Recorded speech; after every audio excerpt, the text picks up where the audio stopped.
Bhaktinagar police સ્ટેશનની હદમાં કોઠારિયા ring road પર એક ખોડિયાર ડાયમંડ નામની જે કારખાનું છે, જેમાં ગઈ રાત્રિના 20:00 થી સવારના 6 વાગ્યા સુધીમાં કોઈ અજાણ્યા ઈસમોએ અંદર પ્રવેશ કરી અને તિજોરીનું તાળું તોડી અને એમાંથી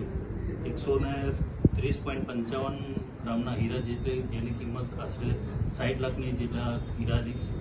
ચોરી કરી ગઈ સામે બહાર આવેલું છે। ત્યારબાદ ભક્તિનગર પોલીસ તેમજ રાજકોટ શહેર police, DCB, crime branch, SOG તમામ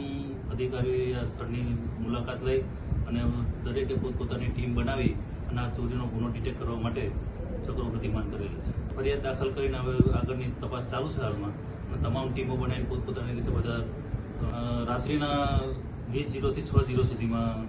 રાત્રે 8 વાગે બંધ કરીને ગયેલા અને સવારે 6 વાગે આવ્યા ત્યારે આ બનાવનું જાણ થઈ। હાલ તો તપાસ ચાલુ છે, હાલ અમે કંઈ કહી શકીએ નહીં, તપાસમાં જે નીકળી